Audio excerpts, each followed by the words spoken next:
ଏଇ ବାବୁ ଭାଇ ନାହାନ୍ତି ଭାଇ ବଲିଡ଼ା ଏ ସାରି ରାଜ ମୋ ସାନ ଭାଇ ଦେବି ସିଏ ମୋ ପୁଅ ଭାଇ ମାନିଛୁ ତୁ ମୋ ଭାଇ ଭଉନ ତୁ ମୋ ଝିଅ ପରି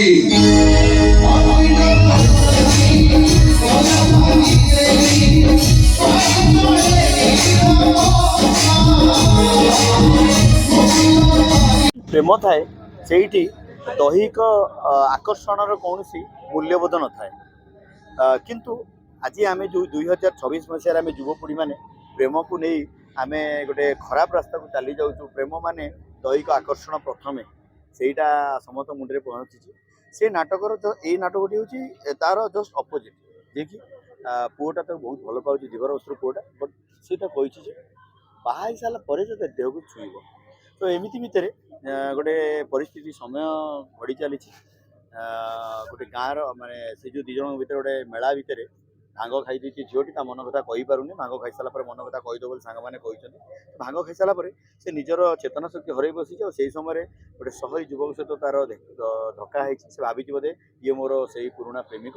ତ ତା ସହିତ ତାର ଶାରୀରିକ ସମ୍ପର୍କ ହେଇଯାଇଛି ମାନେ ଅଜାଣତରେ, ଯାହାଫଳରେ କି ସେଇଠୁ କାହାଣୀର ମୋଡ଼ ବଦଳି ଯାଇଛି। ସମସ୍ତେ କହୁଛନ୍ତି ଯେ ତୁ ତାକୁ ନେଇଯା ଛାଡ଼ିଦେ, ଇଏ କିନ୍ତୁ କହୁଛି ସେମିତି କିଛି ନାହିଁ, ମୁଁ ତାକୁ ଏବେ ବି ବାହା ହେବି। ସିଏ କୁଆଡ଼େ ଯିବନି, ସେ ମୋ ପାଖରେ ରହିବ। ହଁ ହେଲା ସରି ବାବୁଟା ତାକୁ ଇଏ କରିଦେଇଛି, କିନ୍ତୁ ସେ ମୋରି ପାଖରେ ରହିବ, ମୁଁ ତାକୁ ଛାଡ଼ିବି। କିନ୍ତୁ ତା ଘର ଭିତରେ ସମସ୍ତେ କହିଛନ୍ତି ଯିବା ପାଇଁ, ସେ ବାହାରକୁ ଯାଇଛି। ସେଠି ଗଲା ପରେ ସେ ଯେଉଁ ସହରୀ ବାବୁ ଜଣକ ସେ ଆଉ ଜଣକୁ ବାହା ହେଇଯାଇଛି।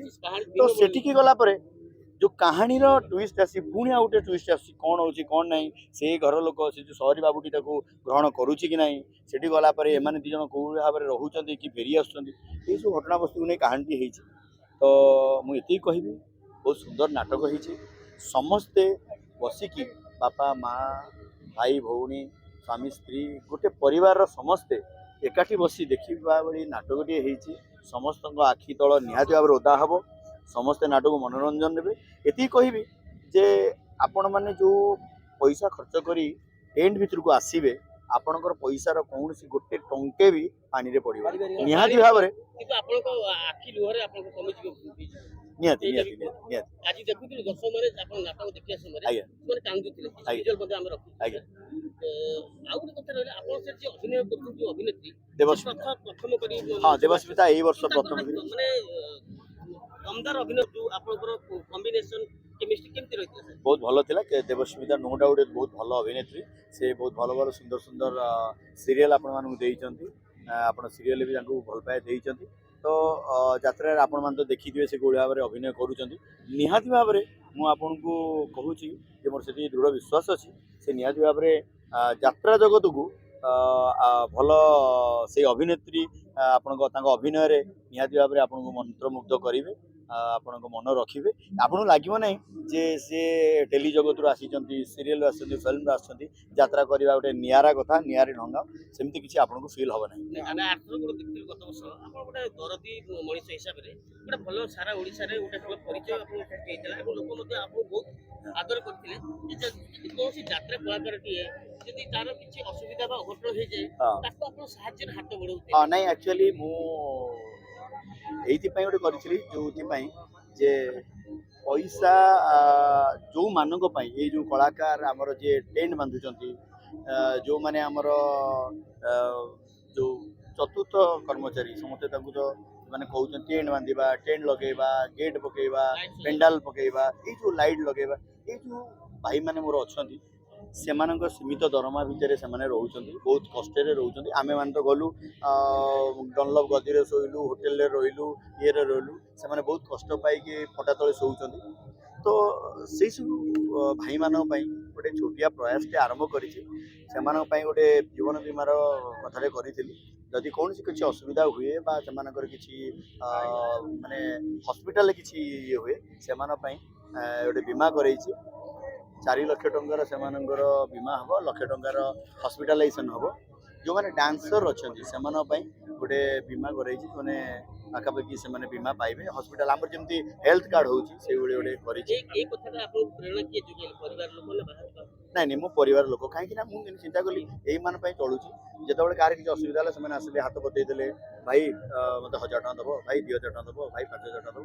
ମୋତେ ଟିକେ ଖରାପ ଲାଗିଲା କାହିଁକିନା ଏଠି ସମସ୍ତେ ଖଟୁଛନ୍ତି ସମସ୍ତେ କହୁଛନ୍ତି କିଏ ଛି ଚାକର କରୁଛି ମନା କରିଦେଉଛି ତତେ ଦେଇଥିଲି କ'ଣ କରିବୁ ସମସ୍ତେ ଭାବୁଛନ୍ତି କିଏ ମଦ ପିଇ ଦେଇଛି କିଏ କରିଦେଇଛି ବହୁତ ବିଭିନ୍ନ ପ୍ରକାର ଖରାପ ଦୃଷ୍ଟିରେ ଦେଖିଛନ୍ତି ବହୁତ କଥା କହିଛନ୍ତି ଆଉ ମେ ବି କିଏ ମିଛ କହିଥାଇପାରେ ବଟ୍ ଶାରୀରିକ ଅସୁସ୍ଥତା ଯୋଗୁଁ ବହୁତ ଲୋକ କଷ୍ଟ ବି ପାଉଛନ୍ତି ତ ଏଇଟା ମୁଁ କରିଛି ଏଇଥିପାଇଁ କାଳେ ମୋ ଦ୍ୱାରା ଯଦି କିଛି ହେଇପାରିବ କିଛି ଲୋକ ବଞ୍ଚିଯିବେ ତ ଭଲ ଲାଗିବ ସହଧର୍ମୀ ଆପଣଙ୍କୁ କେତେ ସହଯୋଗ କଲେ 100% ସିଏ ଅଛନ୍ତି ବୋଲି ତାଙ୍କର ସହଯୋଗତା ଅଛି ବୋଲି ମୁଁ ଆଜି ଏ ଜାଗାରେ ଅଛି ତା ନହେଲେ ମୁଁ ଏଠି ଠିଆ ହେଇକିରି ଅଭିନୟ କରିବା ସମ୍ଭବ ନୁହଁ ଆଉ ଘରର ମୋ ଘରେ ମୋ ବାପା ମୋ ଝିଅ ମୋ ସମ୍ପୂର୍ଣ୍ଣ ଏଣ୍ଟାୟାର ପରିବାରକୁ ସେ ଚଲାଉଛନ୍ତି ମୁଁ ଯେତେବେଳେ ଏଠୁ ଯାଏ ମୋର ବି ଯେଉଁ ଅଛି ଖ୍ୟାଲ ରଖୁଛନ୍ତି ମୁଁ ଏଠୁ ଯିବା ଭିତରେ ସେ ତାର ସବୁ କିଛି ବୁଝୁଛନ୍ତି ତ ନିହାତି ଭାବରେ ତାଙ୍କର ଯଦି ସହଯୋଗ ନଥାନ୍ତା ମୁଁ ହୁଏତ ଏଠି କାମ କରିପାରିନଥାନ୍ତି ମୋବାଇଲରେ ଦେଖୁଥିବେ କି କୋଉ ମଞ୍ଚରେ ଦେଖୁଥିବେ ଆପଣ ଷ୍ଟେଜ ଉପରେ ମଞ୍ଚ ଉପରେ ରୋମାନ୍ସ କରୁଛନ୍ତି କିଏ ଦେଖୁଛନ୍ତି ସିଧାସଳଖ ଆସନ୍ତି ଅଧିକାଂଶ ସମୟରେ ଆସନ୍ତି ସେ ଜଣେ ଭଲ ଦର୍ଶକ ସେ ଯେତେବେଳେ ଆସନ୍ତି ମୁଁ ଯଦି ଟିକେ ଫାଙ୍କ ରଖିଦେବି ସେ କହନ୍ତି ଯେ ଏମିତି ଭଲ ଲାଗିଲାନି ତମେ ଅଭିନୟ କରୁଛ ଅଭିନୟଟା ଅଭିନୟ ଭଳିଆ ଲାଗିବା ଦରକାର କେମିଷ୍ଟ୍ରି ନୁହଁ ମାନେ କହିବାର ସୁବିଧା କ'ଣ ଅଛି ଛୋଟିଆ କଥା ପଚାରିବାକୁ ଆଜ୍ଞା ଆଜ୍ଞା